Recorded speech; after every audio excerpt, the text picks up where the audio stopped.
नमस्कार, आदाब। मैं अनूप सोनी, नागपुर, महाराष्ट्र से आप सभी दर्शकों का क्राइम पेट्रोल दस्तक में स्वागत करता हूं।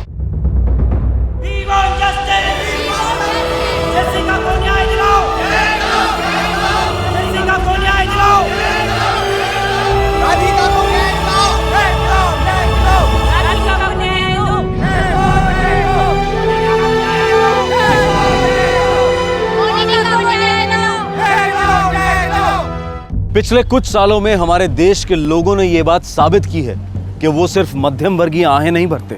जुर्म के खिलाफ अपनी आवाज को बुलंद करने के लिए देश की जनता सड़कों पर उतर आई है। मीडिया और इंटरनेट को हथियार बनाया है। इस क्रांतिकारी जोश ने सरकार और प्रशासन को झकझोर कर रख दिया।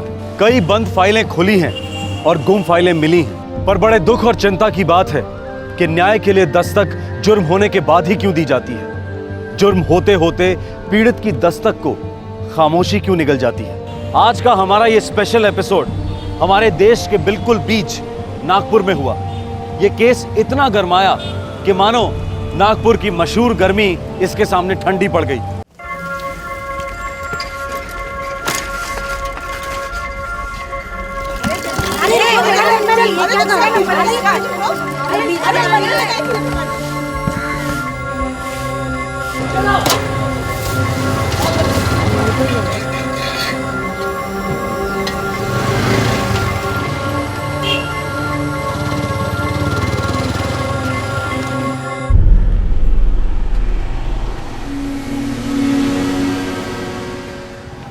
यहीं से आती जाती रहती है।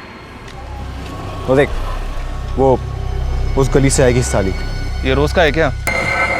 यही रास्ता, यही टाइम। टाइम देख, 10:15। 10:15। 10:30 बजे कॉलेज शुरू होता है। हॉस्टल से कॉलेज आने में करीबन 15 मिनट लगते हैं। आती ही होगी।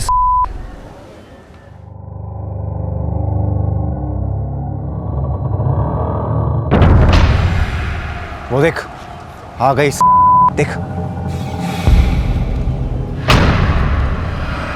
काम इसी गली में करना है, समझा? और काम उतार के सीधे भाग जाना यहाँ से। कहीं और से करोगे तो लड़की भाग निकलेगी, चिल्लाएगी, लेने के देने पड़ सकते हैं हमें। तू टेंशन मत ले भाई, तेरा काम हो जाएगा। काम आधा मत छोड़ना। लड़की का काम पूरा का पूरा खत्म कर देना। कब करना है? कल के कल, कोई और दिन नहीं। तू रहेगा? नहीं, मैं नहीं, मैं फ़ोन पर रहूँगा।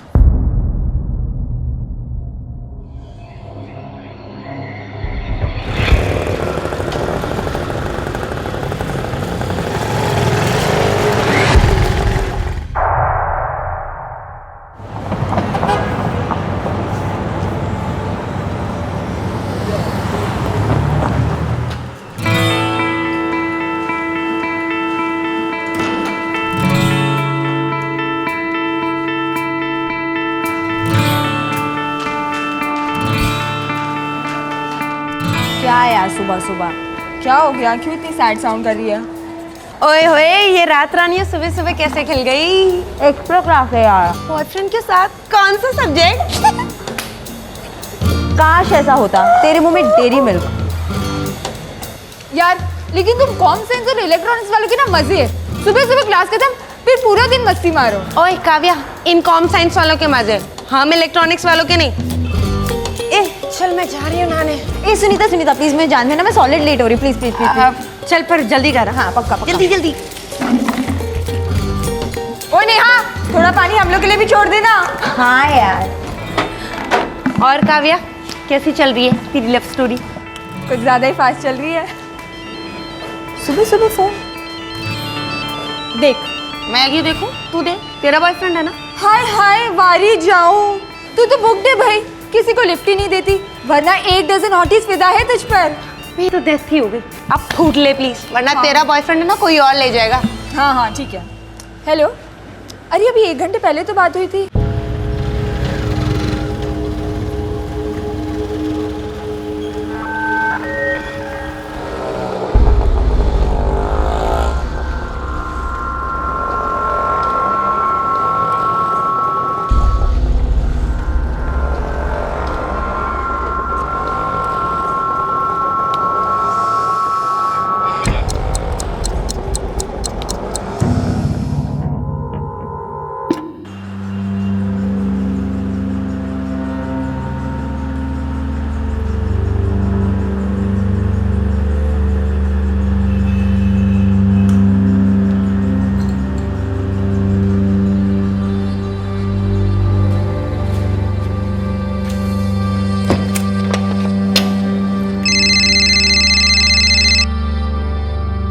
हाय, बोल क्या हुआ? हेलो, हाँ बोलो।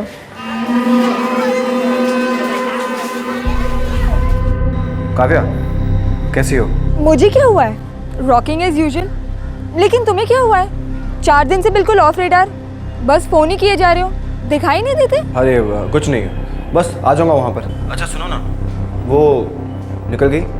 सो इरिटेटिंग यार, हर टाइम सेम क्वेश्चन। बस ये लास्ट टाइम काव्या।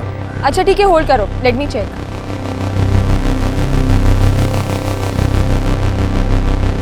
हेलो, अपने कमरे में नहीं है वो, शायद निकल गई होगी। ठीक है, मैं फोन करता हूँ बाद में। बाय।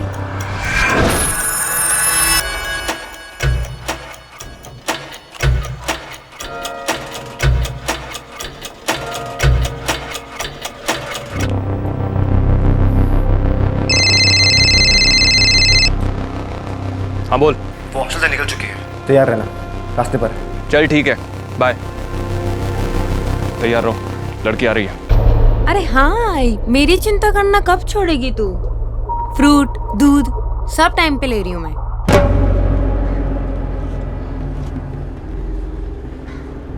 ए, चलो निकलो, लड़की आ गई। जल्दी, अबे जल्दी करो, जल्दी। आई, बाबा को कहना इस बार क्लास टॉप करके रहूंगी मैं। अरे खून पसीना एक हो रहा है।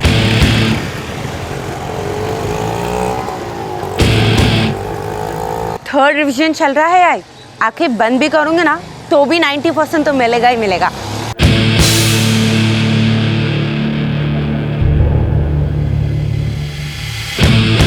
अरे हाँ, कसला है ड्रामा आई, 15 दिन बाद आ रही हूँ ना घर में।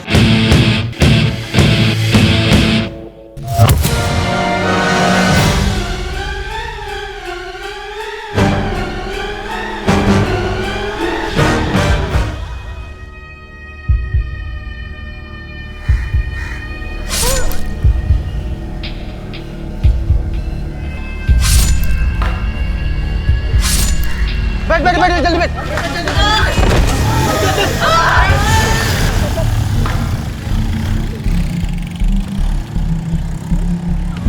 किसी ने भी मुंह खोला ना, मैं उसका सब कुछ खोल दूंगा, अंदर बाहर आर पार, क्या कोई मुंह नहीं खोलेगा।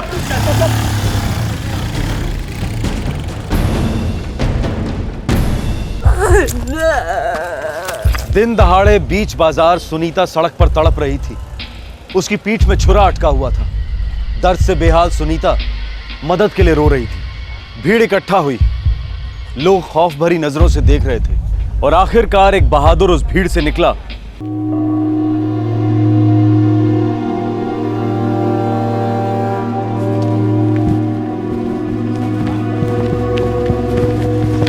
एक मिनट,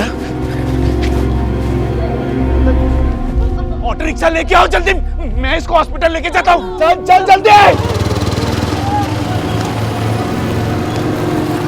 अटैक केस है, इस लड़की का बहुत खून बह गया है, प्लीज कुछ कीजिए। आप एक काम करिए, आप रिसेप्शन में जाइए और फॉर्म फिल करिए, उसके बाद हम तुरंत ट्रीटमेंट शुरू कर देंगे। देखिए ये पुलिस केस है, जितनी जल्दी हो, टाइम वेस्ट मत करिए, आप जल्दी जाइए। वॉर्ड बॉय,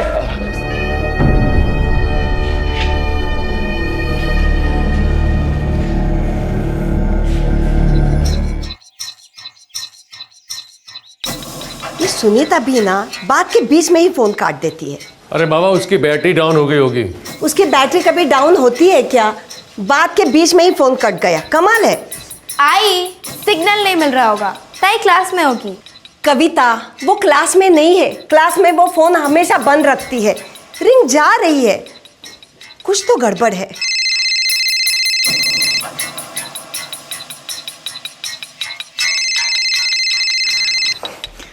हाँ हेलो, आप कौन बोल रहे हैं? मी बावड़नकर बोलते, तुम्ही कोण? लेकिन ये फोन आपके पास कैसे आ गया? ये तो मेरी बेटी सुनीता का फोन है। देखिए वो मुझे नहीं जानती। आप लोग जल्दी सावित्रीबाई फुले मेडिकल कॉलेज आ जाइए, आपकी बेटी पर अटैक हुआ है। क्या? हॉस्पिटल में अटैक हुआ है? ये आप क्या बोल रहे हैं? ये देखिए तो क्या बोल रहे हैं? सुनीता पे अटैक हुआ है। हेलो जी हाँ, वो कॉलेज जा रही थी, तभी किसी ने उस पर छुरा मार दिया। मैंने उसे एडमिट किया है, वो काफी सीरियस है। आप लोग प्लीज जल्दी यहाँ पर आ जाइए। क्या हुआ? काय झालं मला सांगा ना, काय म्हणतात ते? सुनीता को चाकू मार दिया किसी ने। चाकू मार दिया।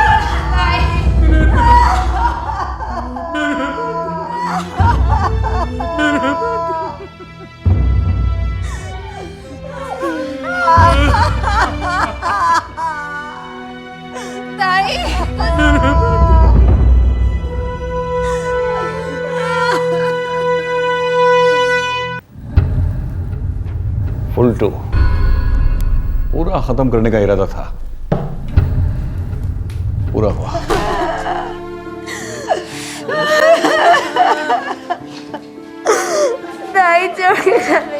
रामनगर चौक पे हुआ था ये सब। कितने लोग थे? ते काय माहित नहीं। मतलब अटैक होते हुए मैंने नहीं देखा, मैं वहीं पर रहता हूँ। जैसे ही मैं कार्यालय से बाहर निकला तो देखा कि गली में भीड़ जमा थी। पास जाकर देखा तो ये वहीं पर सड़क पर पड़ी हुई थी। पब्लिक सिर्फ खड़े रहकर तमाशा देख रही थी साहब, मुझसे देखा नहीं गया।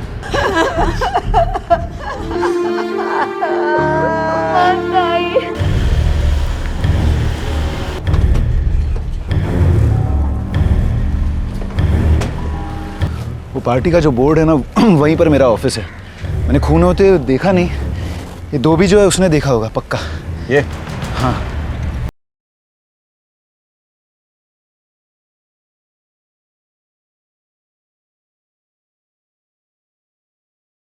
देखा साहब, 3 लोग थे, फटफटी पर थे, लेकिन चेहरा नहीं देखा सर। साहब उन लोगों ने चाकू से खचा खच इतनी बार मारा और मोटरसाइकिल पे सवार होकर भागे साहब। कहाँ भागे? सर राइट साइड में भागे साहब। आओ कम।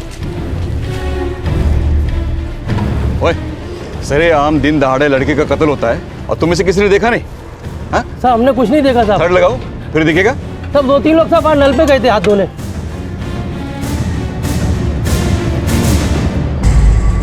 हाथ धोकर चला गया यहीं से, सही है ना? हाँ सुना था साहब। हाँ। लेकिन मैं तब यहाँ नहीं थी। फिर कौन कौन थे यहाँ? कौन कौन थे? अरे इतने पास से चेहरा तो जरूर देखा होगा। हाँ? तुमने देखा? मैं भी यहाँ नहीं थी साहब। कमाल है।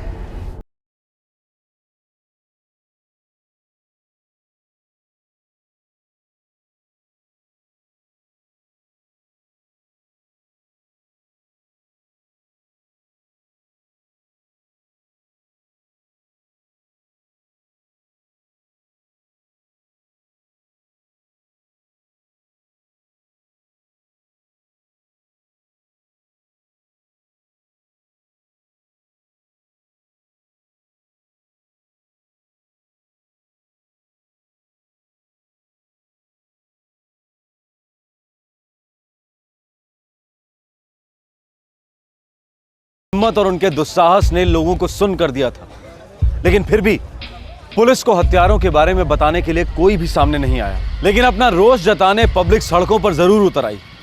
सबको खेद था, सबको न्याय चाहिए था और निशाना हमेशा की तरह पुलिस को बनाया जा रहा था।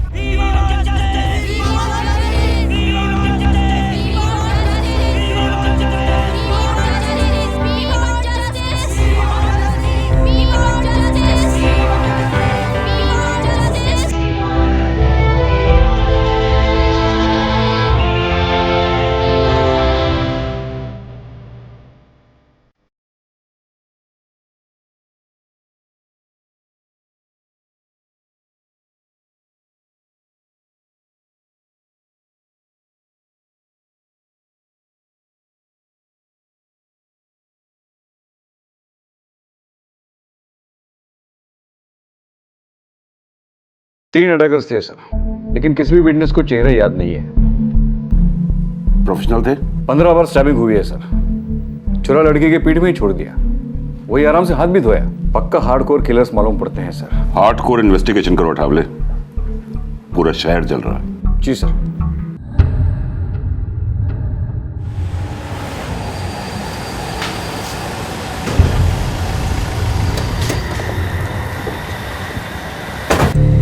सुनीता बहुत स्वीट थी सर, बहुत सिंपल थी।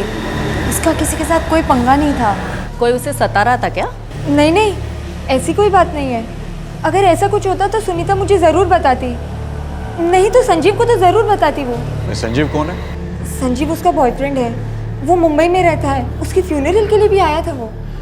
ये संजीव का पता लगाओ, उसे थाने में बुलाओ। ओके। सुनीता किस कमरे में रहती थी? सब first floor, room number 24। Warden से पूछ के उस रूम की चाबी लेके आओ।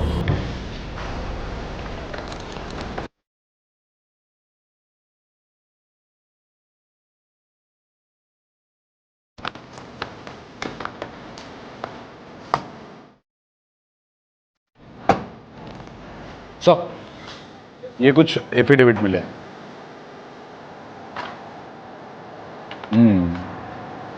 पुश्तैनी जमीन, गुड।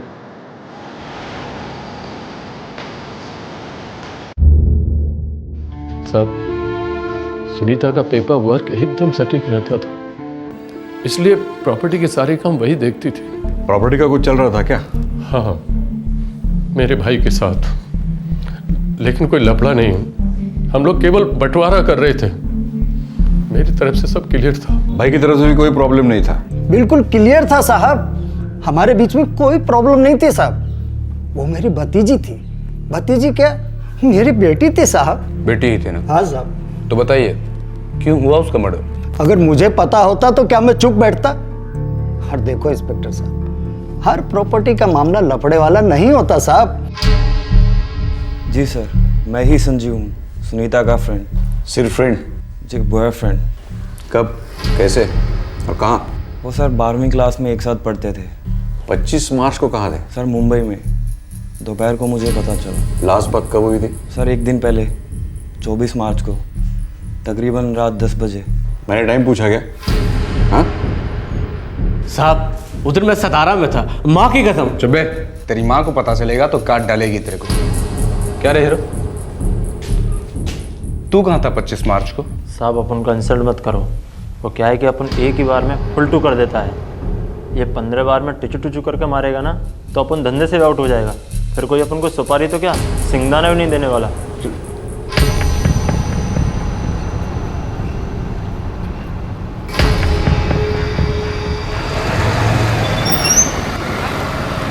सलाम साहब। साहब, इस लड़की का पूरा पर्चा चिट्टा खोला है, कोई ऐसा सेक्स स्कैंडल वैंडल कुछ भी नहीं है साहब। कोई एमएमएस छुप के किसी ने कोई वीडियो या फिर फोटो निकाल के नेट पे डाला? नागपुर से जो भी ब्लूप्रिंट नेट पर आता है ना साहब, अपने को तो खबर होता ही है ना साहब।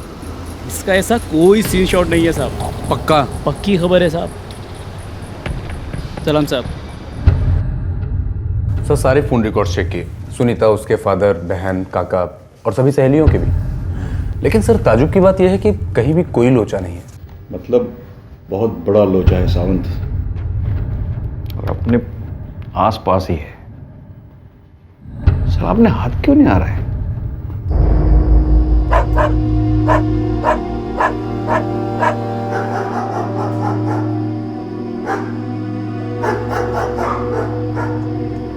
सुनीता के मर्डर ने हॉस्टल की बाकी लड़कियों में दहशत फैला दी। सिक्योरिटी बढ़ाई गई, कायदे सख्त हुए। सभी जरूरी कदमों के बावजूद खूनी अंधेरे में कहीं खड़ा तमाशा देख रहा था, और दूसरी तरफ सुनीता के घर पर भी अंधेरा छाया हुआ था। आंटी के ऊपर लाने वाली थी। मेरी बच्ची बहुत होशियार थी, जिंदा होती तो दुनिया का भला करती। फिर क्यों मार डाला? क्यों?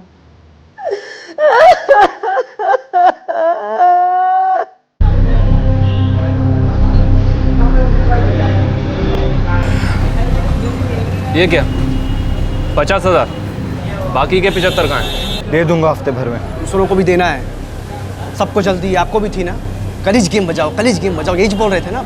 अबे ओ, कहा ना एक बार, दे दूंगा अगले हफ्ते। कहीं भागे नहीं जा रहा हूँ मैं। अरे भागोगे तो हम ढूंढेंगे नहीं क्या? हैं? पता है ना हम क्या कर सकते हैं? हाँ पता है क्या कर सकते हो। एक काम ठीक से कर नहीं पाए, चाकू वाकू वहीं पे छोड़ दिया, हाथ वाथ वहीं पे धो दिया। सबके सब कच्चे नींबू हो तुम लोग। अभी हम लोग नींबू फेर देंगे ना तो तुम सीधा अंदर हो जाओगे। मेरा मुंह मत खुलवाओ क्या? सुनीता के हत्यारे खुलेआम घूम रहे थे। किसी को हत्या का कारण नहीं पता था, पुलिस को तो बिल्कुल ही नहीं। मीडिया की गर्मी नागपुर की गर्मी को ओवरटेक कर रही थी। प्रशासन पानी पानी हो रहा था और पुलिस प्रेशर के टाइम बॉम्ब पर बैठी थी।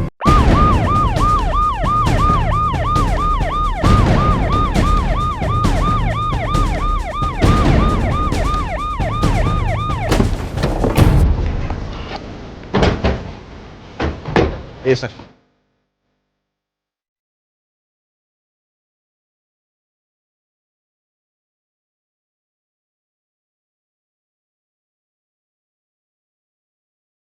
बटाले सर, ये सब डरे हुए, ये यूं मुंह नहीं खोलेंगे। हमें कुछ ऐसा करना होगा जिससे इनको ये विश्वास हो जाए कि इन्हें कुछ नहीं होगा। राइट।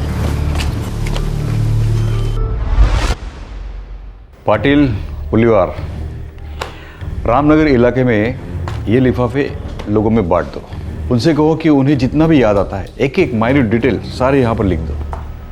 उनसे कहो नाम लिखने की कोई ज़रूरत नहीं है, कहीं दूर जाके पोस्ट में डाल दीजिए। उनकी आइडेंटिटी हमेशा गुप्त रहेगी। क्यों साहब? Yes sir. हाँ, लेकिन इससे हमें किलर्स की आइडेंटिटी जानने में काफ़ी मदद होगी। परिचय देकर 3 दिन हो चुके हैं सर, लेकिन अभी तक एक भी रिस्पॉन्स नहीं है। सुनीता के मर्डर को भी 9 दिन हो चुके हैं। लोग सामने से आके बताएं या ना बताएं, उंगली हम पर ही उठेगी। सर मुझे लगता है कि हमें कोई नई लाइन ऑफ इन्वेस्टिगेशन शुरू करनी होगी सर। जैसे कि मर्डर के स्पॉट पर उस दिन जो भी फोन कॉल्स हुए हैं, मैंने उन सब की डिटेल्स निकालने की कोशिश की है सर। मुझे लगता है हत्यारों ने जरूर किसी हैंडलर से बात की होगी। You are right. एक और चीज, उस हॉस्टल में डीप जाकर देखो, शायद और लड़कियों को कुछ मालूम हो पर बोल नहीं पा रही हो सकता है कि हमारी वर्दी देखकर अपना मुंह बंद कर रखा हो। मैं लेडी कांस्टेबल्स को लगा देता हूँ सर। अठावले जी सर, उन्हें मोटिवेट करो। अब ये सिर्फ एक केस नहीं है, बल्कि पुलिस की रिस्पेक्ट का सवाल है।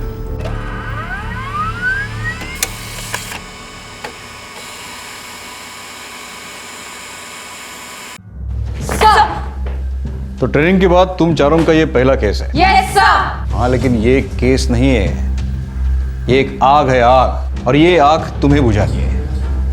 ये तय करके कूदना होगा अंदर। मंजूर है? Yes sir. नाउ गर्ल्स, तुम लोग हॉस्टल में ऐसे घुल जाओ जैसे दूध में चीनी। Yes sir. दिखा दो मुझे पुलिस एकेडमी में क्या सिखाया तुमने। देखो गर्ल्स, मुझे सुनीता के हत्यारे चाहिए और ये काम तुम्हारे बिना कोई नहीं कर सकता। Am I right? Yes sir. Good. Then prove me right. Sir. जय हिंद।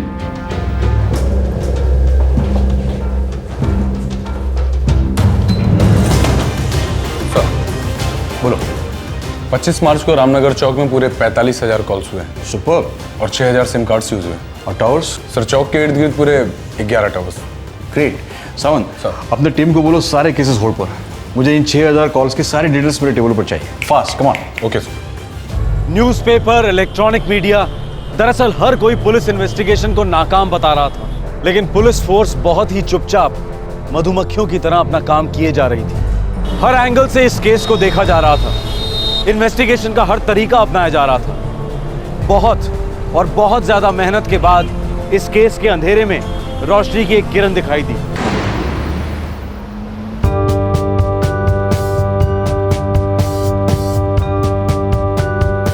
गर्ल्स हॉस्टल में भेजी गई 4 महिला कांस्टेबल्स ने स्टूडेंट्स के साथ एक रिश्ता बना लिया।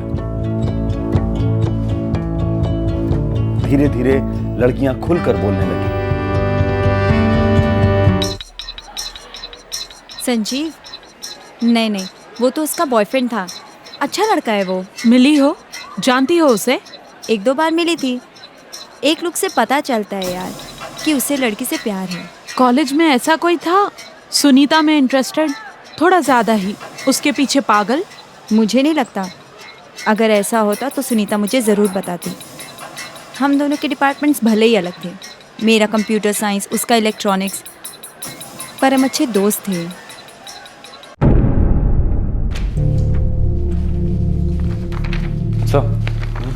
मर्डर के तुरंत पहले और तुरंत बाद कोई भी 2 नंबर के बीच में लंबी एक्टिविटीज नहीं दिखती।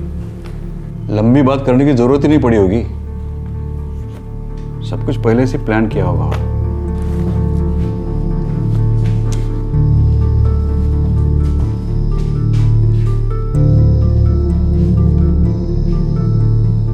ये रामनगर चौक,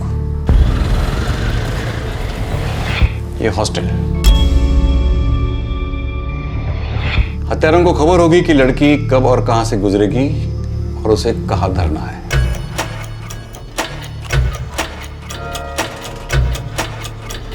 शायद उन लोगों ने लड़की के मूवमेंट की पहले से ही स्टडी की होगी।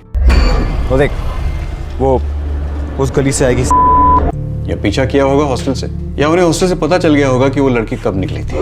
10:30 बजे कॉलेज शुरू होता है। हॉस्टल से कॉलेज आने में करीबन 15 मिनट लगते हैं।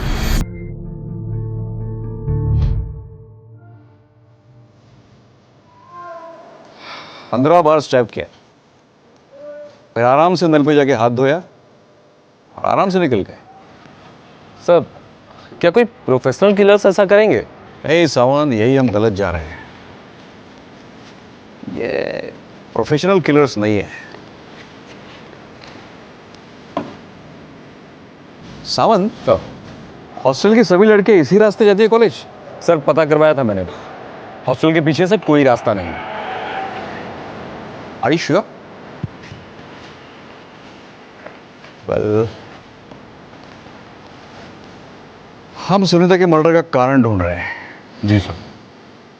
और हमें कोई कारण नहीं मिल रहा है। जी सर।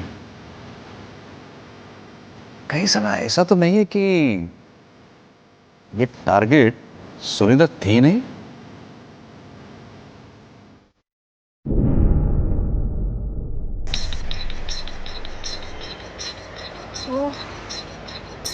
क्या हुआ? बॉयफ्रेंड से कट्टी हुई क्या? नहीं यार, सेल स्विच ऑफ रखा उसने, पता नहीं क्यों झगड़ा हुआ क्या? अरे नहीं बाबा, वो उसकी एक्स है ना। रियली? वो हीरो के पैसे नहीं लौटा रही थी, तो उसकी खबर लेने के लिए रोज फोन करता था मुझे, और अब देखो मेरा फोन नहीं ले रहा है।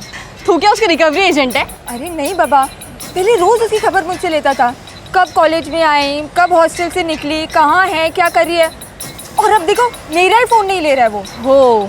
तो उसकी एक्स भी क्या अपने ही हॉस्टल में है? हाँ। कौन है वो? अरे वो नेहा है ना। तो क्या क्या बातें होती है लड़कियों के साथ हॉस्टल में, खासतौर पर सुनीता के बारे में? कुछ खास नहीं सर, नेहा और काव्या काफ़ी क्लोज थी सुनीता के, और मैंने नेहा से अच्छी दोस्ती कर ली है। गुड। लेकिन मुझे नहीं लगता कि वो कुछ जानती है। और काव्या तो हमेशा अपने बॉयफ्रेंड को लेकर परेशान है, उसका फ़ोन नहीं लेता वो। जब ज़रूरत थी तब अपनी एक्स गर्लफ्रेंड के बारे में जानने के लिए उसको हमेशा फ़ोन करता था। कौन है ये काव्या के बॉयफ्रेंड की एक्स गर्लफ्रेंड? सुनीता तो नहीं? नहीं सर, नेहा उसकी एक्स गर्लफ्रेंड है। क्या जानना चाहता है ये काव्या का बॉयफ्रेंड नेहा के बारे में? यही कि नेहा कब उठी, कब सोने गई, कब हॉस्टल से निकली, कब लौटी, ये सब सर। ये काव्या को बुलाओ। सर, नॉर्मल सी लड़की है। So what? सुनीता भी तो नॉर्मल सी लड़की थी, है ना? लेडी कांस्टेबल और हॉस्टल में रहने वाली काव्या के बीच हुई एक आम बातचीत ने पुलिस के कान खड़े कर दिए। दरअसल ये बातचीत तो आम थी, लेकिन इसके पीछे एक ऐसा सच छुपा हुआ था जो सबके होश उड़ा देने वाला था। इस एक बातचीत ने मानो इस केस को क्रैक कर दिया।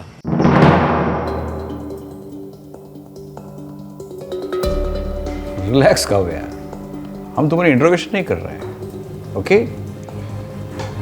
Sir, but what's the problem sir? तुम्हारे बॉयफ्रेंड का नाम क्या है? गिरीश। सिर्फ गिरीश? गिरीश पाल। लेकिन प्रॉब्लम क्या है सर? गिरीश ने क्या किया? नहीं, फिलहाल तो कुछ नहीं किया। फिर भी ये गिरीश अपनी एक्स गर्लफ्रेंड नेहा के बारे में जानकारी तुम्हें से ले रहा था, राइट? हाँ सर। इनके बीच कोई पैसों की लेन देन? ऐसा कुछ था। गिरीश और नेहा के बीच कोई लंबी रिलेशनशिप थी? जी सर।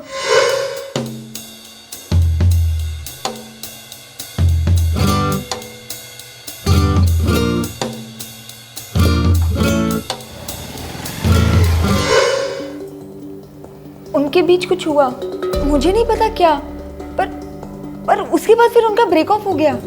तुम गिरीश को पहले से जानती हो, जब वो नेहा का बॉयफ्रेंड था?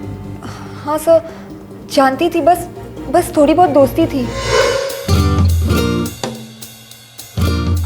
मैं उसको लाइक करती थी सर, और जब उसका और नेहा का ब्रेकअप हुआ तब वो और मैं करीब आ गए। शाम को तुमको तो बस बहाना चाहिए होता मुझसे मिलने का। हाँ ठीक है, चलो काव्या आ गया, I'll call you back। Bye.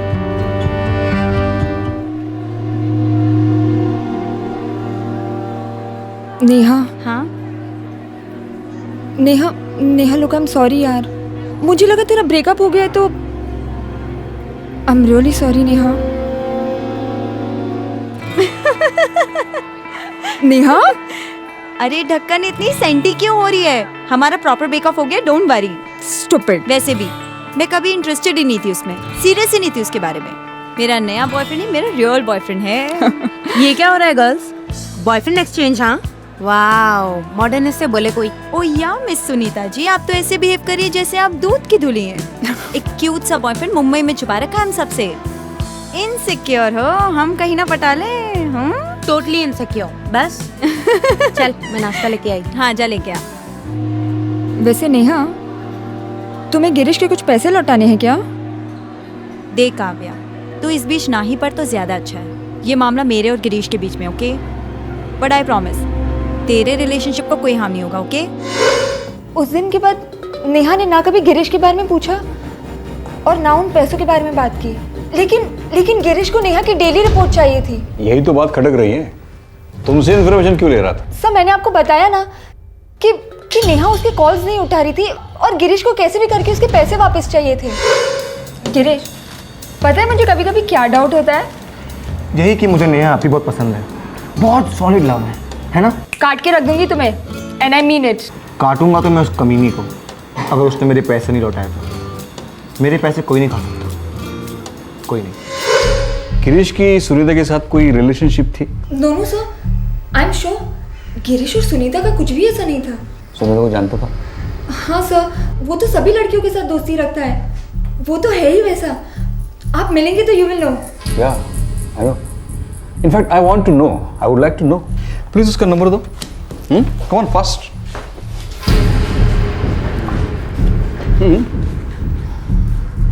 Come on कहो यार।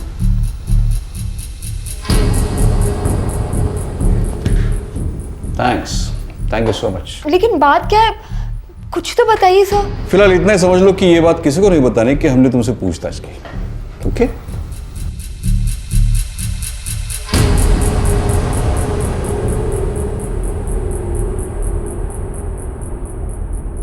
सावन, मुझे इस कॉल की सारी डिटेल्स चाहिए अर्जेंटली। ओके।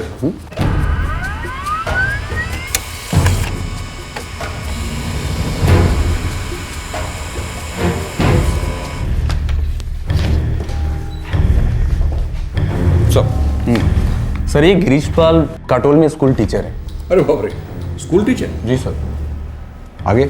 और सर इसकी फैमिली के नागपुर में 2-4 रेस्टोरेंट एंड बार भी हैं। और सर सुनीता के मर्डर वाले दिन ही गिरीश ने काव्या को ठीक 10:15 बजे फोन किया।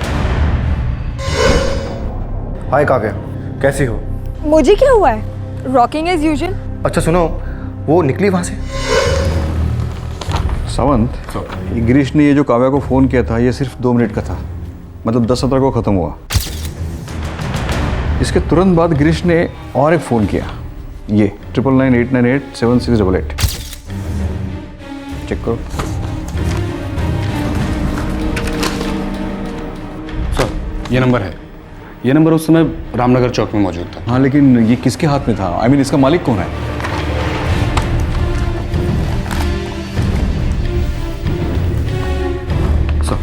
कोई आकाश गावड़े करके। इसका मतलब सुनीता के मर्डर के चंद मिनट पहले गिरीश पाल ने रामनगर चौक से किसी आकाश गावड़े को फोन किया था।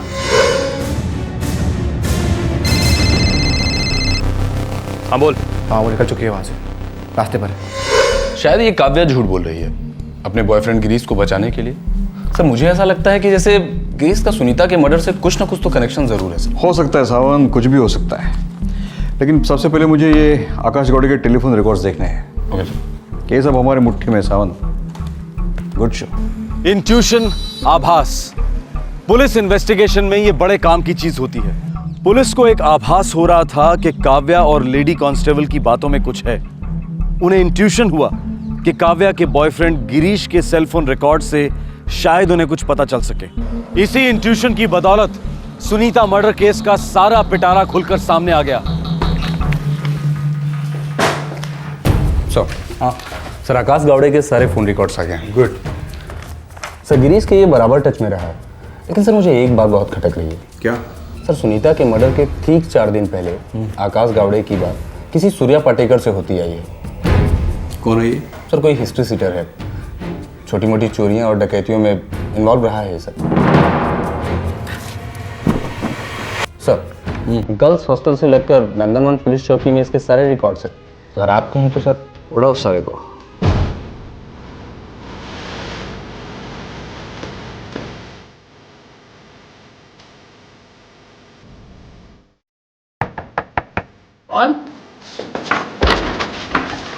सूर्या पाटेकर नामचीन मुजरिम था और हर दूसरे दिन किसी ना किसी केस में पुलिस स्टेशन में हाजिरी लगाने आता था। उसे पकड़ना कोई मुश्किल काम नहीं और उसका मुंह खुलवाना भी कोई खास मुश्किल साबित नहीं हुआ। एक लड़की का फुल टू गेम करने का था साहब। ये मेरा पहला कॉन्ट्रैक्ट था साहब। अपन सच बोलते साहब, आज शपथ। किसने दिया था कॉन्ट्रैक्ट? साहब एक मुकेश है, उसी ने मिलवाया था आकाश गावड़े से।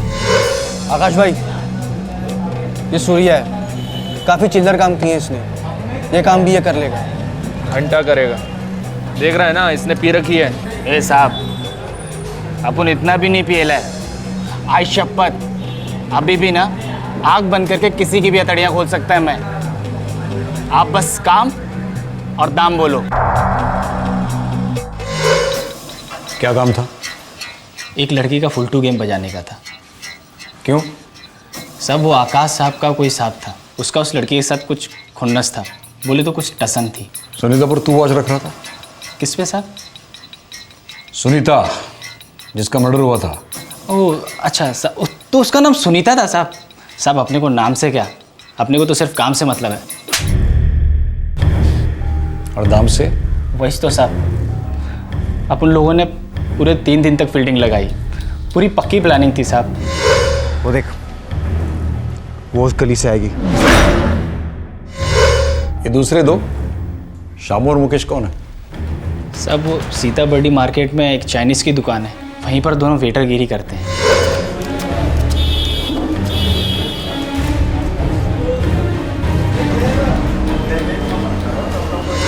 सब अपन एकदम क्लीन है साहब, अपन ने कोई वार नहीं किया साहब, वो मुकेश ने किया। क्यों? उन सब में पहुंचा हुआ तो तू ही था ना, हीरो। था तो, लेकिन पता नहीं ये काम मेरे को क्यों नहीं करने दिया।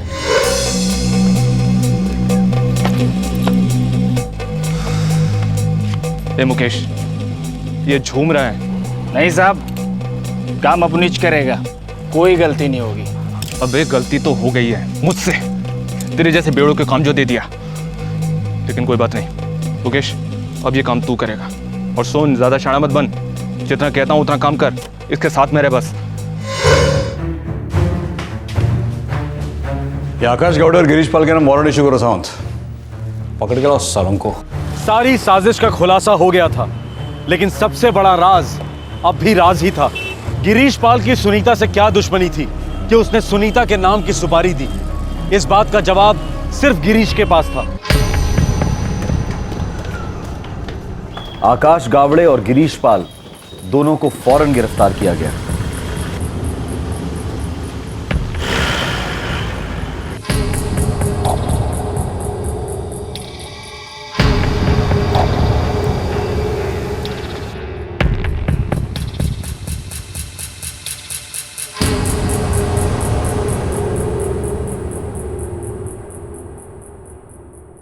सर मैं सच कह रहा हूँ सर, आप क्या बोल रहे हैं मुझे कुछ भी नहीं पता। हाँ, आकाश मेरा दोस्त है, मेरी इससे बात होती रहती है फ़ोन पर, लेकिन इस सुनीता मर्डर केस में मेरा कोई हाथ नहीं सर। और आकाश, तेरा तो सूर्या से कोई लेना देना ही नहीं। मैं सच्ची बोलता है सर, इस सूर्या से मैं टच में था एक फ़ोन खरीदने के लिए, क्योंकि वो चोरी के मोबाइल बेचता है, इसलिए। इसके आगे मेरा कोई कनेक्शन नहीं है इस बेवड़े से। सर हाईलाइट तो ये है कि मैं तो जानता भी नहीं सुनीता को, बस 1-2 बार हाय हेलो हुई थी सर। अच्छा गिरीश, तुम्हारे सारे फोन रिकॉर्ड्स और हमारी छानबीन साफ इशारा तुम्हारी तरफ कर रही है। सर सच में सर, मुझे कुछ नहीं पता आप लोग क्या बोल रहे हैं सर। हाँ, लेकिन मुझे सब पता है ना बे, सब पता है मेरे को। सिर्फ एक मिसिंग लिंक है। क्यों मारा सुनीता को? सोच समझ कर जवाब देगा। क्योंकि झूठ बोलना अच्छा नहीं है, और ख़ास तौर पर पुलिस से तो है ही नहीं।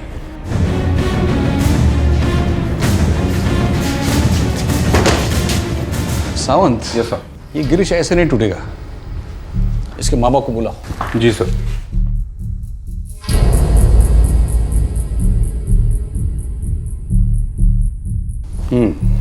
तो आप है गिरीश के माता पिता? जी। देखिए, आप अपने लड़के गिरीश को समझाइए कि वो सच सच बता दे। क्या है, आज तो मैं प्यार से बोल रहा हूं, कल का मेरा कोई भरोसा नहीं है। समझाइए।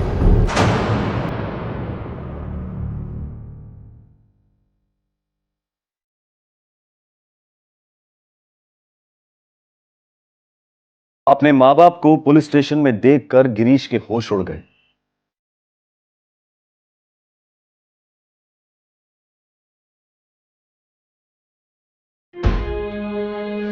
गिरीश और सुनीता के बीच कुछ तो था, ये तुम दोनों जानती हो। गॉड प्रॉमिस सर, मुझे बिल्कुल नहीं पता उसका सुनीता के साथ क्या प्रॉब्लम था। वो तो मुझे बस फोन करके नेहा के बारे में पूछता था। सर मुझे भी नहीं पता कि उसका और सुनीता का क्या प्रॉब्लम था। जिस दिन सुनीता का मर्डर हुआ उस दिन भी गिरीश ने तुम्हें फोन किया? जी सर, किया था। उस दिन भी नेहा के ही बारे में पूछा? जी सर, उस दिन भी गिरीश ने फोन करके पूछा था कि नेहा कब निकली हॉस्टल से। हाय काव्या, कैसी हो? मुझे क्या हुआ है, रॉकिंग एज यूजुअल। लेकिन तुम्हें क्या हुआ है? 4 दिन से बिल्कुल ऑफ रेडार। कुछ नहीं, मैं आ जाऊंगा वहाँ पर। नेहा निकली हॉस्टल से? सो इरिटेटिंग यार, हर टाइम सेम क्वेश्चन। बस ये लास्ट टाइम है काव्या। अच्छा ठीक है, होल्ड करो, लेट मी चेक। हाँ जल्दी बताओ। नेहा अपने कमरे में नहीं है, निकल गई होगी शायद। ये सुबह 10:15 बजे की बात है। जी सर। सर 1 मिनट, 10:15 बजे? पर काव्या, मैं तो उस दिन सुबह 8 बजे ही निकल गई थी, मेरी एक्स्ट्रा क्लासेस थी। ए सुनीता प्लीज मुझे जान देना, मैं सॉलिड लेट हो रही, प्लीज प्लीज प्लीज। चल फिर जल्दी कर। हाँ पक्का पक्का, जल्दी जल्दी।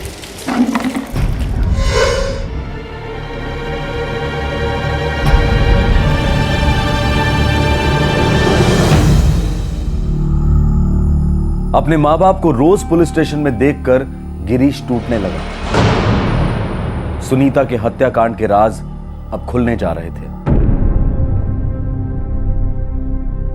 सुनीता मेरा टारगेट थी ही नहीं, मैंने तो नेहा का मर्डर प्लान किया था।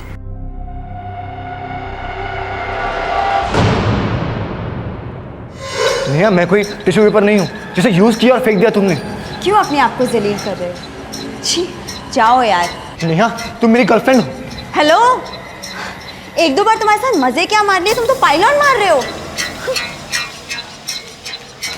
नेहा, जिसके साथ में घूम रही हो ना तुम, वो किसी और को भी घुमा रहा है। कुछ जानती भी हो तुम? मैं बस इतना जानती हूँ कि इस वक्त तुम मुझे बहुत ज्यादा इरिटेट कर रहे हो। लूजर की तरह मेरा पीछा करने की जरूरत नहीं है। एंड लिसन गिरीश, मुझसे दूर रहो फॉरएवर, गेट इट?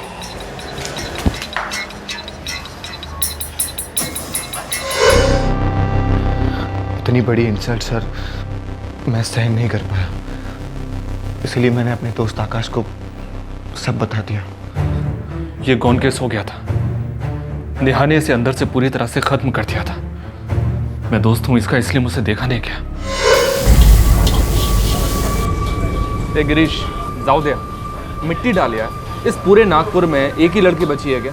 नहीं भूल सकता मैं उसको आकाश। वो मेरे घर आई है, हम लोग के बीच हो गया था बहुत बार।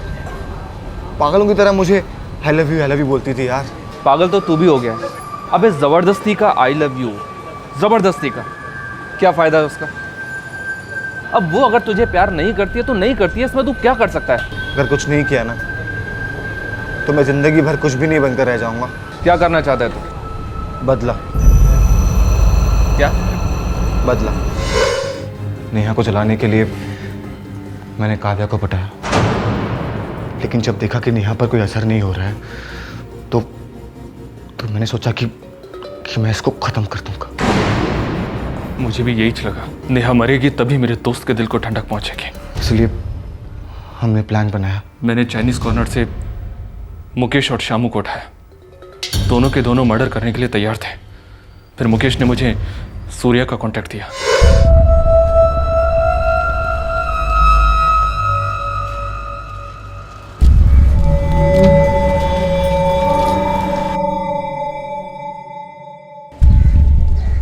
तीन दिन लगातार मैं पूरी टीम को रामनगर चौक लेकर जाता था, जहाँ से नेहा गुजरकर कॉलेज जाती थी। नेहा की सारी मूवमेंट की खबर मैं फ़ोन पर काव्या से लेता था।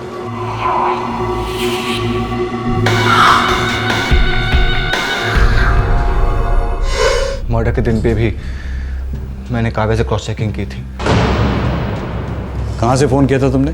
उस दिन मैं रामनगर चौक में नहीं था सर, मैं काटोल गांव में था। तभी तो तुमने काटोल से काव्या पर फ़ोन पर पूछा कि नेहा निकल गई क्या, और काव्या ने गलती से कहा कि नेहा निकल गई, लेकिन ये नहीं कहा कि 2 घंटे पहले निकल गई। राइट? नेहा अपने कमरे में नहीं है, निकल गई होगी शायद। ठीक है, मैं कॉल करता हूँ वापस से। बाय। हाँ बोल। नेहा निकल चुकी है हॉस्टल से, तैयार रहना। उसका चेहरा दुपट्टे से ढका हुआ था। हम लोगों को पता ही नहीं चला कि वो नेहा नहीं, सुनीता है।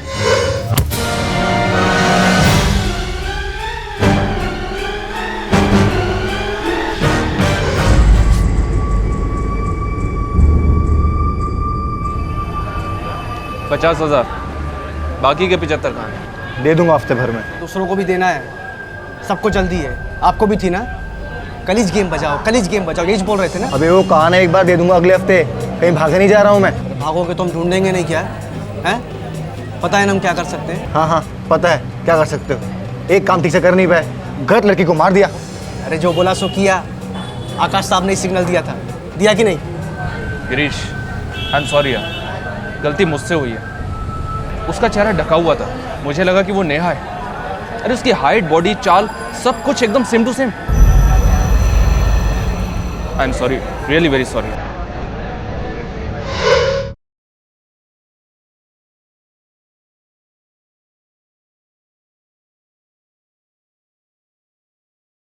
काव्या मासूमियत में गिरीश को नेहा के सारे मूवमेंट्स के बारे में बताती रही थी।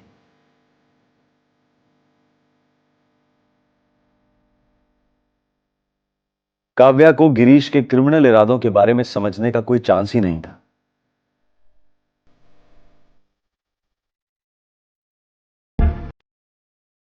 नेहा को पुलिस प्रोटेक्शन दी गई। उसे यकीन ही नहीं होता है कि हत्यारों का असली निशाना वो थी, पर गलती से सुनीता मारी गई। ए सुनीता सुनीता प्लीज मैं जान देना, मैं सॉलिड लेट हो रही, प्लीज प्लीज प्लीज। चल फिर जल्दी कर। हाँ पक्का पक्का, जल्दी जल्दी।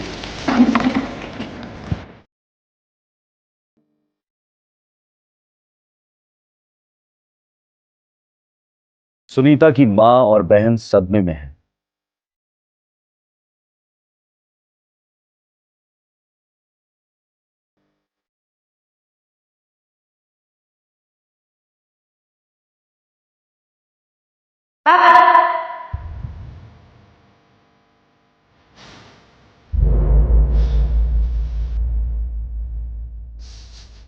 सुनीता के पिता यकीन ही नहीं कर पा रहे हैं कि उनकी सुनीता अब उनके बीच नहीं है। वो ये भी यकीन नहीं कर पा रहे हैं कि सुनीता गलती से मारी गई, उसकी कोई गलती थी ही नहीं।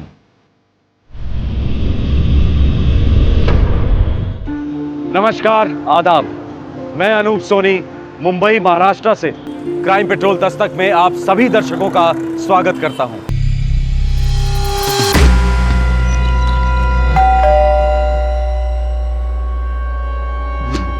क्या है? साबूदाने की खिचड़ी है। नहीं चाहिए मुझे खिचड़ी। तेरे पसंद की है ना, ले गरम गरम है, खा ले। ना मुझे तेरी खिचड़ी चाहिए और ना दया दोस्ती, चली जा यहाँ से। उस दिन का गुस्सा अभी तक मन में लिए बैठी हो, थूक देना गुस्सा, ले खा ले।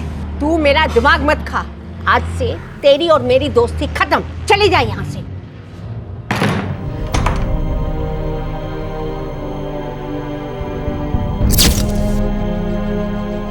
अकेले रहने वाले बुजुर्गों का दर्द वही जानते हैं। उनकी पीड़ा अक्सर समाज को दस्तक देती ही नहीं, क्योंकि सवाल होता है स्वाभिमान और गरिमा बनाए रखने का, जैसा कि आज के केस में हुआ।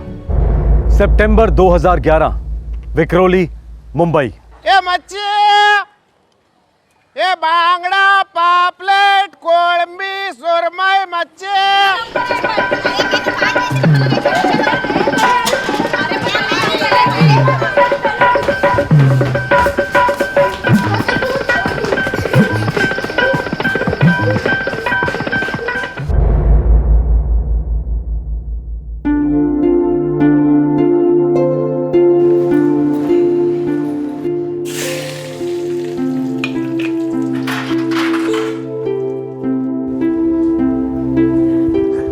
दीदी दीदी बस एक मिनट में बाल बना लेती हूँ। कहाँ है वर्षा? हाँ, कितनी भी जल्दी करो, देर हो ही जाती है।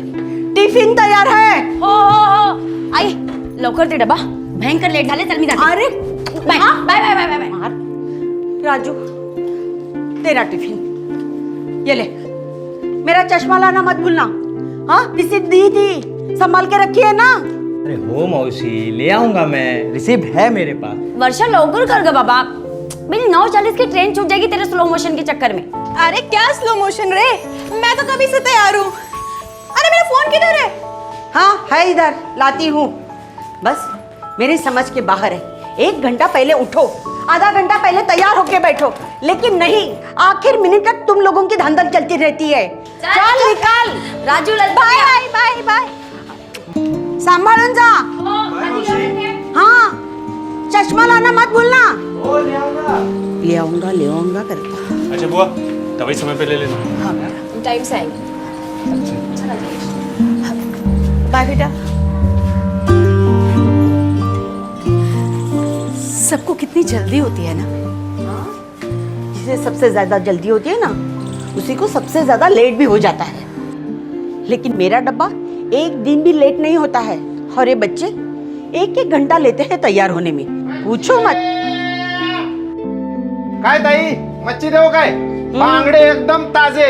बांगड़ा ताजा है, भाव भी ताजा होगा, हमें नहीं परवड़ेगा। अरे क्या ताई, ना मैं आपको पहली बार मच्छी बेच रहा हूँ और ना पहली बार आप मुझसे मच्छी खरीद रहे हो। बराबर वजन करना। कोलंबी पण बरी दिसती है। हाँ ये देखो ताई, आधा किलो के ऊपर हो गया है, लेकिन मैंने आधा किलो ही पकड़ा है। मेहरबानी, दाम बोल। ज्यादा नहीं, 65 रुपया। 50 से ऊपर 1 रुपया नहीं दूंगी। अरे बोनी का टाइम है ताई, इसीलिए तो बोल रही हूँ। हमारे जमाने में 8 रुपया किलो था। आपका जमाना ठीक है, चलो 50 ही दे दीजिए। ये ले 50 रुपया।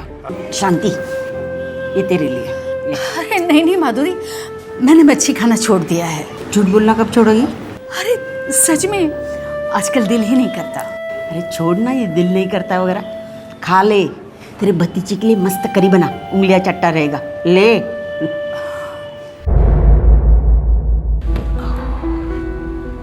पहले वर्षा के हाथ पीले करेंगे। ऐसा क्यों? कोई बड़ी लड़की से पहले छोटी लड़की को विदा करता है भला? लेकिन बड़ी लड़की ने कहा तो ऐसा ही होगा ना। और हमारे पास एक ही शादी के पैसे जमा है। मिनल बोली पहले वर्षा के हाथ पीले कर लेते हैं, बाद में मैं आराम से शादी करूंगी। तू नसीब वाली है माधुरी। वो तो है, लेकिन ये जल्दी चल बसे तो लगा कि सब कुछ चल बसा, लेकिन मिनल की वजह से ये घर बना रहा।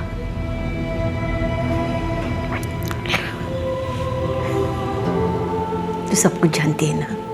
तू भी तो मेरे बारे में सब जानती है। देख शांति, भगवान ने तुझे औलाद नहीं दी, लेकिन औलाद से बढ़कर भतीजा दिया, बहू दी, जो तेरी अच्छे से देखभाल करते हैं। Hi aunty. आंटी थोड़ी सी चाय पत्ती मिलेगी? वो घर पे आया था तो देखा ख़त्म हो गई थी। हाँ शिरीष बेटा, ज़रूर मिलेगी। कहो तो चाय बना के दे दो। नहीं आंटी जी, चाय पत्ती बहुत है। अभी लाती हूँ।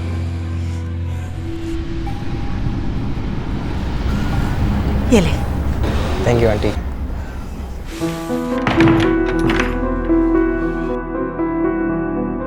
ढाई बजने आए, चलो टीवी देखते। नहीं, मैं चलती हूँ, जाकर सोऊंगी थोड़ा। मीनल दीदी, आज आप स्लो मोशन में हैं। छुट्टी आपकी है, मेरी नहीं। तूने अपने बालों का ये उजड़ा हुआ घोंसला बना रखा है, तेल क्यों नहीं लगाती? बाय आई।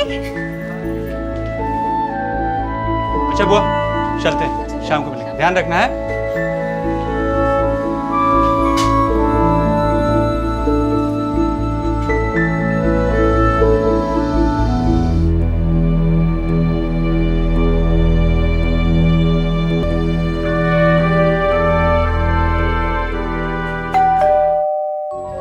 नहीं शांति नहीं। माधुरी, सच जरूरत है, सिर्फ 50 रुपए चाहिए।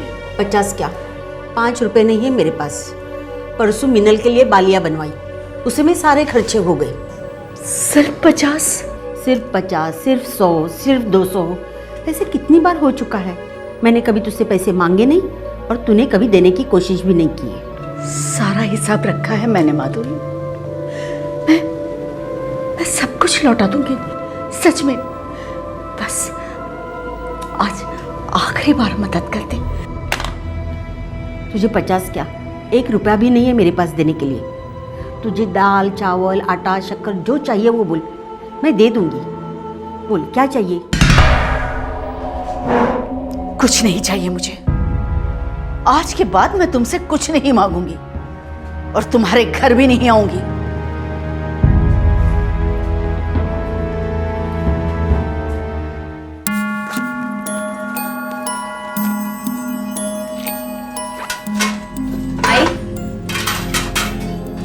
तू भी ना हद करती। क्या 50 रुपए के लिए इतना बड़ा ड्रामा करने की क्या जरूरत थी? ये पैसे और लेके जाके दे दे उनको। ना ही मैं पैसे दूंगी, ना ही तू जाके देगी। देखो पैसों के मामले में हिसाब किताब ठीक होना चाहिए। भाई वो सब ठीक है, मेरी दोस्त है ना, 13 साल से वो भी। और मैंने भी मेरी दोस्ती अच्छी तरह से निभाई है। आज तक 1 रुपया नहीं लौटाया, फिर पैसे क्यों उधार लेती है? आई ऐसे क्यों बोल रही है? वो क्या शौक से लेती है? उनकी भी तो मजबूरी है ना। हाँ, आखिर है कौन उनका इस दुनिया में? ना पति है ना बच्चे हैं। तू एक दोस्त है और तू भी ऐसे करेगी तो कैसे चलेगा? ये पैसे लेके जाके दे दे उनको। अब मुझे बुरी साबित करने की कोशिश मत कर। जाकर तू ही देख आ।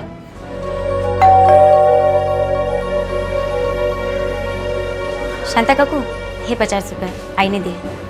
नहीं चाहिए बेटा, उसे वापस दे दो। आई के पास सही में पैसे नहीं थे, अभी मैंने दिए तो आई ने बोला आपको दे दूं।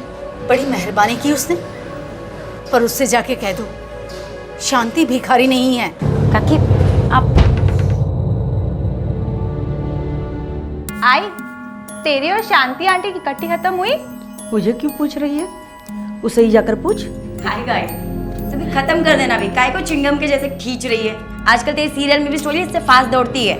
दीदी, ये सीरियल नहीं है, ये तो सलमान और शाहरुख खान का झगड़ा है, झगड़ा। करो तुम दोनों। हाँ, मैंने कितनी कोशिश की उसके साथ बात करने की, लेकिन उसे ज्यादा मस्ती चढ़ी है, मुंह टेढ़ा करके निकल जाती है। हो गए? कल तो मैं उसके लिए अच्छे से मच्छी कड़ी बनाकर लेके गई थी, दरवाजा तक नहीं खुला। अब तो ये इंडिया और पाकिस्तान का मैच ही हो गया। लेकिन वनडे नहीं, टेस्ट मैच पूरे 5 दिन चलेगा। और 5 दिन बाद घर के अंदर डिंक चिका करेंगे दोनों की दोनों। दोपहर में बैठ के भेल बनाएंगे और सीरियल देखेंगे। मुंबई के विक्रोली इलाके की एक मिडिल क्लास चॉल।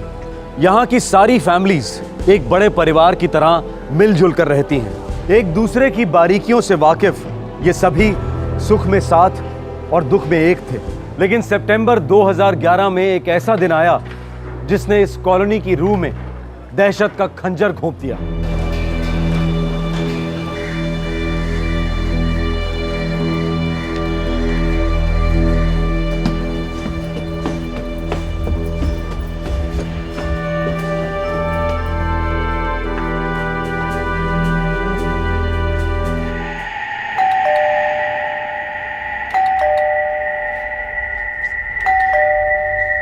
मौसी,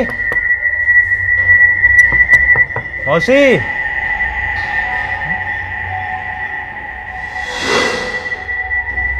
इस वक्त मौसी कहाँ गई होगी?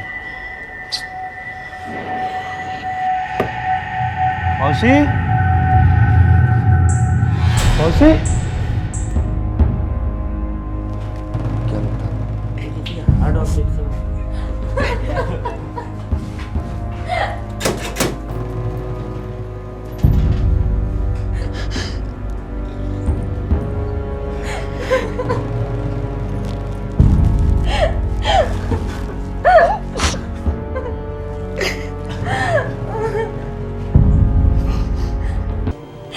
घर में हम 3 लोग रहते हैं इंस्पेक्टर साहब, मैं, वर्षा और राजू। हम लोग सुबह सुबह ऑफिस निकल जाते। कितने बजे? 9:30 या 9:35 तक। सर सबसे पहले मैं घर लौटता हूँ सर। डॉकयार्ड में मेरी सिर्फ 3 बजे खत्म होती है। सबसे पहले तुमने देखा? हाँ सर, रोज़ की तरह जब ड्यूटी से वापस लौटा तो मौसी ने दरवाज़ा नहीं खोला। सर मुझे थोड़ा अजीब लगा। फिर जब मैं खुद से अंदर आया तो सर मैंने ये देखा। राजेश, शांति बुआ को कुछ हुआ है, जल्दी चलो, जल्दी चलो। बुआ, बुआ, बुआ, क्या हुआ बुआ? बुआ क्या हुआ बुआ? बुआ तुम ठीक हो ना बुआ? टेबल पे एम्बुलेंस का नंबर पड़ा है, जल्दी आके मिलाओ, जल्दी जाओ, जल्दी मिलाओ, जल्दी मिलाओ। बुआ बुआ बुआ बुआ सब ठीक हो जाएगा। बुआ सर लॉकर खोला नहीं गया और माधुरी जी के बदन से गहने उतारे नहीं गए। लेकिन कबर्ड से कुछ पैसे और गहने गायब हैं। और कुछ? जी, आई का मोबाइल भी नहीं दिख रहा। कैश और ज्वेलरी मिलाकर टोटल कितना होगा? यही कुछ 70-80 हज़ार। Side side side side side. बुआ बुआ बुआ बुआ तुम ठीक हो ना बुआ? Side side side. बुआ सब ठीक हो जाएगा बुआ। बुआ साइड साइड। बुआ क्या हुआ इन्हें? माधुरी ताई की खबर बर्दाश्त नहीं कर सकी, बहुत गहरा सदमा लगा है। शांति आंटी मेरे आई की सबसे अच्छी दोस्त थी। इस फ्लोर पे और कौन कौन रहता है? यहाँ पर टोटल 4 कॉलोनी है इंस्पेक्टर साहब। वहाँ पर शांति आंटी अपने फैमिली के साथ रहती है। ये वाला फ्लैट हमेशा बंद रहता है। और यहाँ पर शिरीष। कौन शिरीष? वो किराएदार है। मैं शिरीष हूँ, MBA फाइनल ईयर का स्टूडेंट हूँ सर। शिरीष दोपहर को कहाँ थे? अपने घर पे था सर। कॉलेज क्यों नहीं गए? स्टडी लीव है सर। कुछ देखा, कुछ सुना? नहीं सर, अगर ऐसा होता तो मैं ज़रूर माधुरी आंटी की मदद करता सर। लेकिन तुम सुबह से घर पे था ना? नहीं सर, 2 के करीब मैं माधुरी आंटी के घर आया था सर।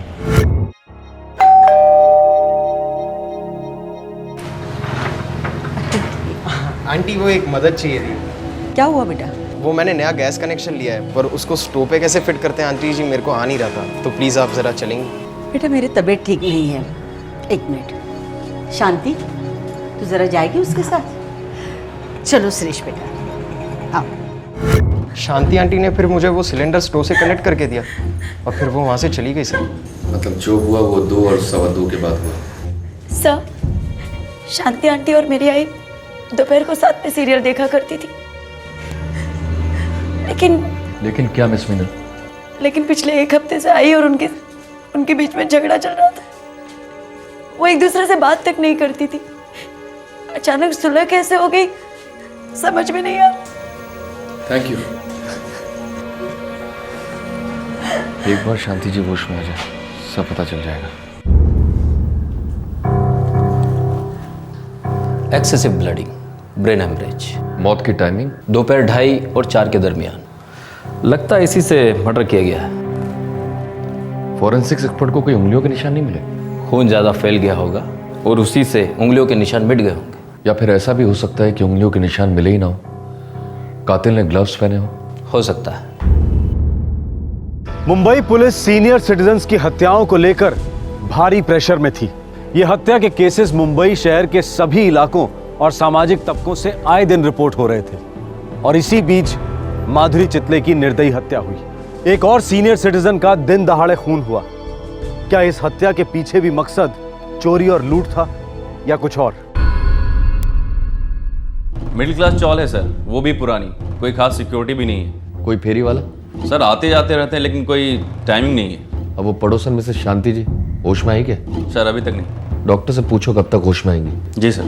ये केस बड़ा अजीब है। 80,000 के जेवर, कैश और मोबाइल गायब है, लेकिन मिसेस माधुरी जी के बॉडी पर से एक भी जेवर गायब नहीं। सर लॉकर को टच तक नहीं किया गया। मुझे ही नहीं लगता कि ये किसी पेशेवर गैंग का काम है। शायद तुम ठीक कह रहे हो, ये किसी अंदर वाले का काम है।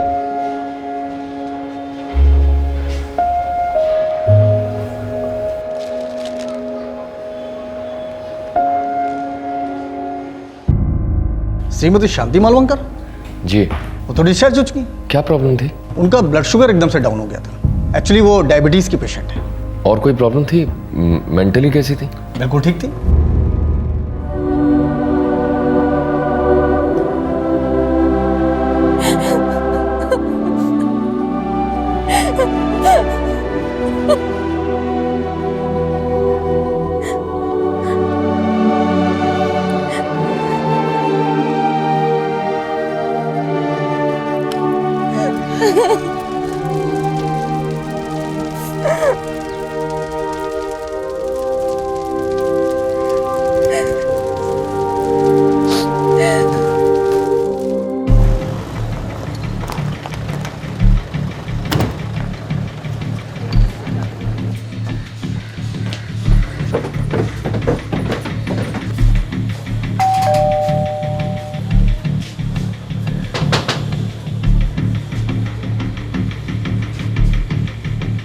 हम जानते हैं आपकी तबीयत कुछ ज़्यादा अच्छी नहीं है, लेकिन आपसे बात करे बिना हम आगे नहीं बढ़ सकते।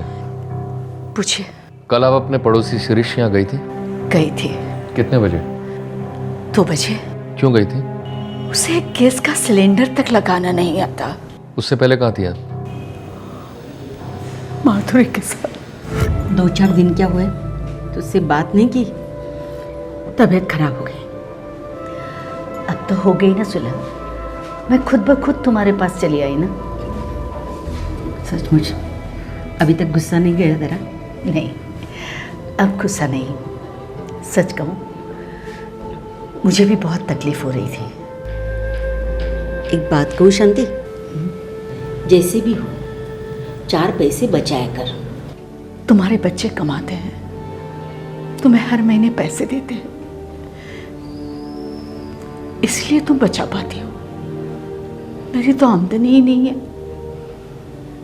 फिर बचाऊं कहाँ से? देख, जिस दिन से मेरी शादी हुई ना, उस दिन से मैंने पैसे बचाना शुरू किया। तुम शाणी थी और मैं बुद्धू। फिर से तू भड़क गई। नहीं माधुरी, सच कह रही हूं। जब तक पति जिंदा थे सब कुछ उन पे छोड़ दिया था, पर एक दिन वो ही छोड़कर चले गए।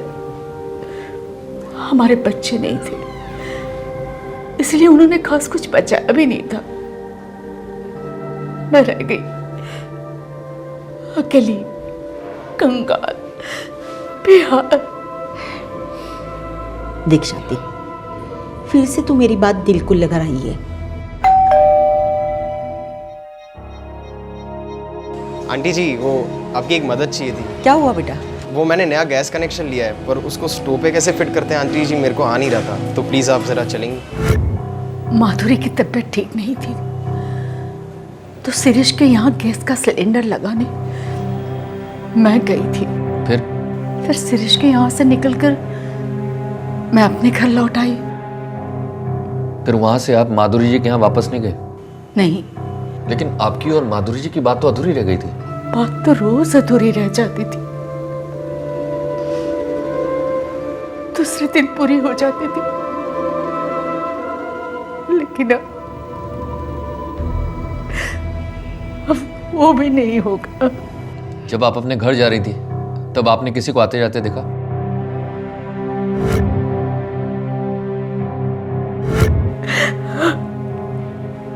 पक्का? पापलेट, बांगड़ा, सुरमई, कोळंबी, बोंबील, मच्छी।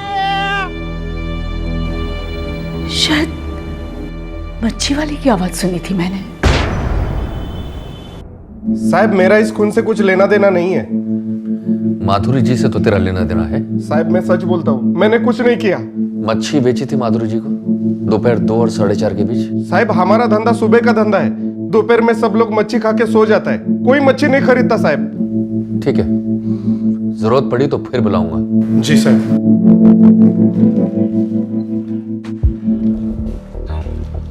यार, ये मच्छी वाला कुछ बोल नहीं रहा। मच्छी वाले की बात सच है सर, दोपहर में कोई भी मच्छी वाला फेरी पे नहीं निकलता। मैंने 4 लोगों से बात की है। मतलब शांति जी बावली हो गई है या फिर हमें बावला बना रही है? 13 साल की गहरी दोस्ती थी दोनों औरतों के बीच, फिर भी शांति जी अंतिम संस्कार में गई नहीं सर, और माधुरी जी की बेटों से मिलने एक बार भी नहीं गई। तुमने शांति जी की आंखें देखी? बहुत राज छुपे हैं, मानो बहुत बड़ा बोझ है जिंदगी में। बोझ तो है सर, कर्ज में डूबी है मैडम।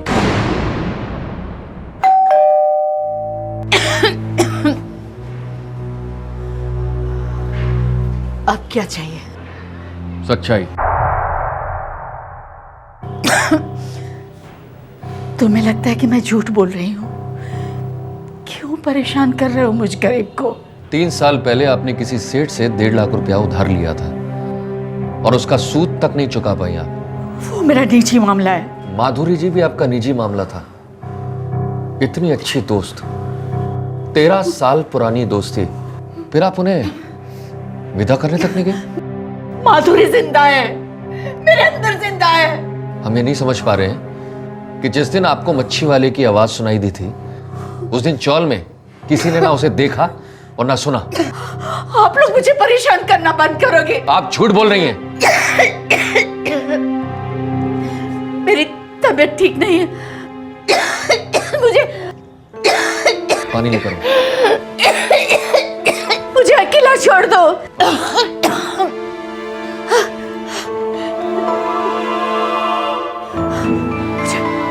मुझे तुम लोगों से बात नहीं करनी, मुझे सोना है। तुम लोग जाओ। हमें आपकी पड़ोसी शांति जी पर पूरा शक है। भला एक बूढ़ी औरत मेरी आई का खून क्यों करेगी? वो भी उनकी 13 साल पुरानी दोस्त है। आप ही ने कहा था ना कि उन दोनों के बीच झगड़ा हुआ था, वो भी सिर्फ 50 रुपए के लिए। वो एक मामूली सी बात थी। वो तुम्हारी आई से बार बार पैसे उधार लिया करती थी। जी। क्यों? क्योंकि मेरी आई उनकी इकलौती दोस्त थी और दोस्तों में तो लेना देना होते ही रहता है। फिर आपकी माँ ने 50 रुपए देने से इनकार क्यों कर दिया? शांति आंटी पैसे लेती थी पर लौटा नहीं पाती थी। इस बात को लेके आई चिढ़ गई थी, बस इसीलिए। देखो मिनल, शायद तुम वो नहीं जानती जो हम जानते हैं। हमें शांति जी पर पूरा शक है और उसके लिए हम ठोस सबूत जल्दी जुटा लेंगे। शांति ताई मेरी बुआ है, मेरे पिताजी की बहन। 15 साल पहले उनके पति की मौत हो गई थी, तभी से हम उनके साथ रहते हैं क्योंकि वो अकेली हो गई थी। देखिए, बुआ बहुत ही नाजुक तबीयत की है, कितनी तो बीमारी है उनको, ब्लड प्रेशर, शुगर और ना जाने क्या क्या। और आप लोग बार बार सवाल पूछकर उनको परेशान कर रहे हैं। हम सिर्फ अपनी ड्यूटी कर रहे हैं। आपकी बुआ माधुरी जी से लास्ट मिली थी, उसके बाद उनका कत्ल हुआ। तो क्या उन्होंने कत्ल किया? मैं ये नहीं कह रहा हूँ। हम लोग एक परिवार की तरह रहते थे और रहते हैं। लेकिन एक बात फिट नहीं बैठ रही है। कौन सी बात? मिस्टर राजेश, आपकी बुआ और माधुरी जी बहुत अच्छे दोस्त थे और माधुरी जी आपकी बुआ के साथ सब कुछ शेयर करती थी, जैसे उन्होंने कौन से जेवर लिए, कहाँ से लिए, कहाँ रखती हैं, वगैरह वगैरह। लेकिन माधुरी जी और उनके परिवार वालों को ये बात पता नहीं थी कि आपकी बुआ के सर पर 1.5 लाख का उधार है। जी, मैं मालूम है कि बुआ माधुरी ताई से पैसे उधार लेती थी। क्यों लेती थी? क्योंकि हम दोनों की कमाई में मुश्किल से घर चल पाता था और हम बुआ को कभी कभी पैसे दे पाते थे। लेकिन ऐसी क्या मजबूरी थी कि उन्हें बार बार उनसे पैसे मांगने पड़ते थे? कभी 50, कभी 100। आखिर माजरा क्या है? इंस्पेक्टर साहब, सच में कुछ समझ नहीं आ रहा है। हमारी भी कुछ समझ में नहीं आ रहा है, सच में। पर मैं आपसे एक बात पूछना चाहता हूं। जी पूछिए। आपकी बुआ किसी को जानती है? आई मीन, इस शहर में किसी के टच में है? जी। कौन? हमारी एक बहुत दूर की रिश्तेदार है, सुलेखा जी।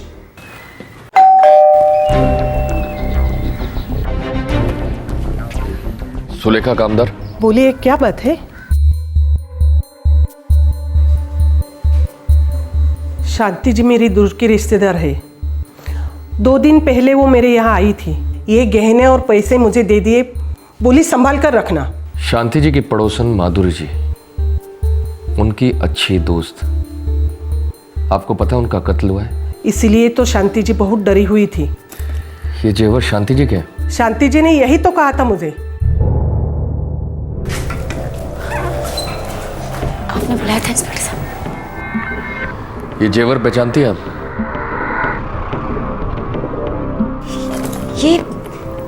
ये थे मेरे आई के गहने जो हमारे घर से चोरी हो गए थे। आपको कहाँ से मिले? तुम लोग ये गलत कर रहे हो, मैं कह देती हूँ। अरे कहाँ ले जा रहे हो? मुझे छोड़ो, मुझे, मैंने कुछ नहीं किया। राजेश, मीना, तुम लोग समझाओ इनको। छोड़ो मुझे, छोड़ो। मिनल, तुम समझाओ ना इनको। देखो, मैंने माधुरी को नहीं मारा। अरे माधुरी मेरी दोस्त थी, मैं इसे कैसे मार सकती हूँ? मैं बीमार हूँ, समझाओ इन लोगों को। छोड़ो, नहीं मुझे छोड़ो, छोड़ो मुझे। शांति जी, सुलेखा कामदार के घर से सारे जेवर और पैसे बरामद किए। हम ये भी जानते हैं कि माधुरी जी का मर्डर क्यों हुआ और कैसे हुआ, लेकिन हम आपके मुंह से सुनना चाहते हैं। तुझे 50 क्या 1 रुपया भी नहीं है मेरे पास देने के लिए। तुझे दाल चावल आटा शक्कर जो चाहिए वो बोल, मैं दे दूंगी। बोल क्या चाहिए? कुछ नहीं चाहिए मुझे, और आज के बाद मैं तुमसे कुछ मांगूंगी भी नहीं। अरे तुम्हारे घर तक नहीं आऊंगी।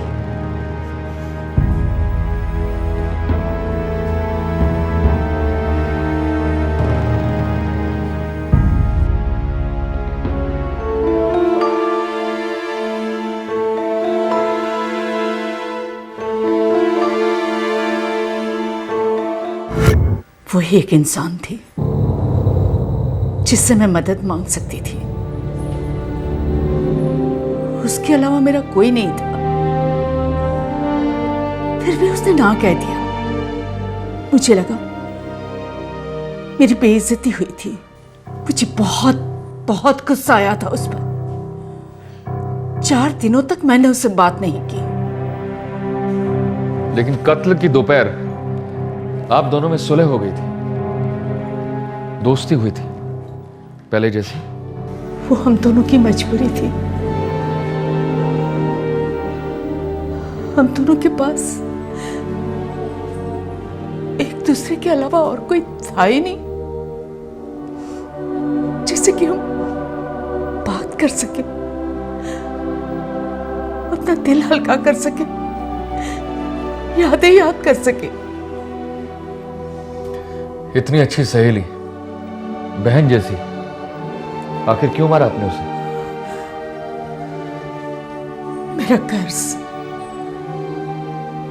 1.5 लाख का कर्ज, जो दिन ब दिन बढ़ता जा रहा था।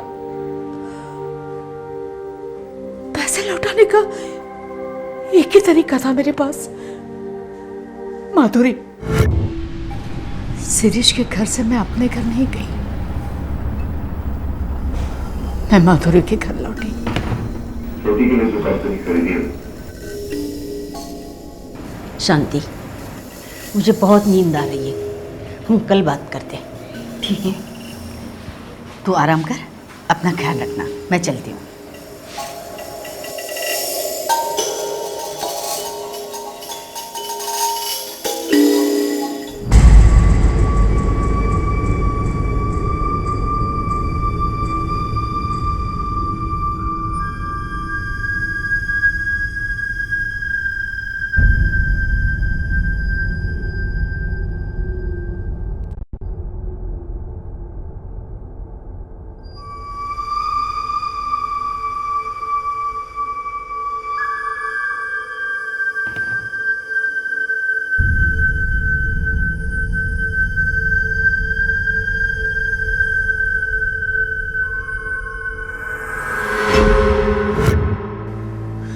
माधुरी ने कई बार मुझे अपने रखे हुए गहने दिखाए थे।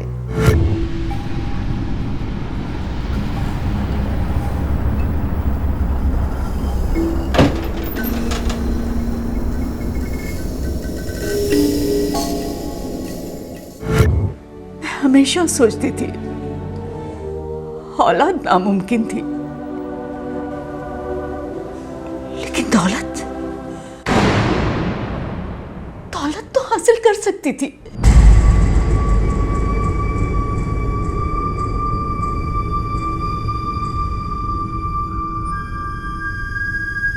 वो मेरी दोस्त जरूर थी, सबसे अच्छी दोस्त। हम सब कुछ एक दूसरे को बताते बांटते, लेकिन दोनों में बहुत बड़ा फर्क था। उसके पास वो सब कुछ था जो मुझे चाहिए था, और मेरे पास कुछ भी नहीं।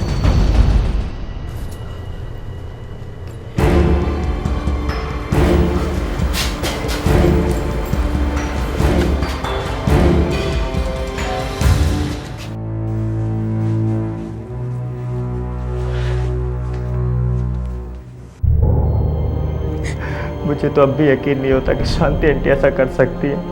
कितना जहर भरा था उनके दिल में, कभी पता ही नहीं चला कि शांति आंटी को आई से इतनी जलन थी।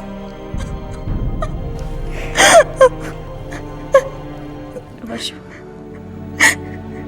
हम लोग शांता काकू को अपनी माँ जैसे समझते थे और हमें लगता था कि वो हमें अपने औलाद जैसे समझती है, लेकिन हमारा प्यार उतना मजबूत नहीं था कि उनके अंदर छुपे उस दर्द को पहचान पाता। देख वर्षु, जो होना था हो गया। अब ना तो हमारी आई वापस आएगी और शांता काकू जीते जी मर चुकी। शांति इस वक्त मुंबई के भायखला जेल के विमेन सेल में कैद है। उस पर हत्या का चार्ज है। दरअसल शांति अपनी लाचारी, अपने दुर्भाग्य, अपनी जिल्लत की हत्या करना चाहती थी और उसे लगा कि माधुरी की सारी दौलत पाकर उसकी सारी समस्याएं दूर हो जाएंगी। इस केस का असली गुनहगार दरअसल तमाम समाज है, जो सीनियर सिटीजन्स की आहों की दस्तक सुन नहीं पाया है। उम्र ढलने से इंसान की जरूरतें तो नहीं ढलती, अरमान तो नहीं मिटते, तो फिर बुजुर्ग अपनी सारी इच्छाओं को दबाकर घुट घुट कर क्यों जिएं? क्या सिर्फ यातायात में डिस्काउंट और इन्वेस्टमेंट्स में 2-4% ज्यादा इंटरेस्ट दे देने से फर्ज अदा हो जाता है? जरूरत है कि हमारे टैक्स के पैसों से इस देश के तमाम दादा दादियों और नाना नानियों के लिए सोशल सिक्योरिटी सिस्टम का निर्माण हो, जिससे उन्हें अपनी देखरेख के लिए कभी शर्मिंदा ना होना पड़े।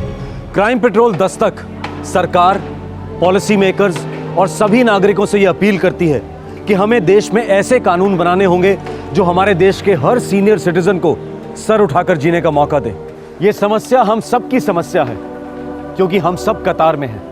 हम सबका नंबर आने वाला है। क्राइम पेट्रोल दस्तक के अगले एपिसोड में आपसे फिर मुलाकात होगी, जिससे हमें कुछ ना कुछ सीखने को जरूर मिलेगा। तब तक अपना ख्याल रखें, सुरक्षित रहें। जय हिंद। इस तरह के और भी एपिसोड देखने के लिए हमारे चैनल को सब्सक्राइब करें और बेल आइकन दबाना ना भूलें।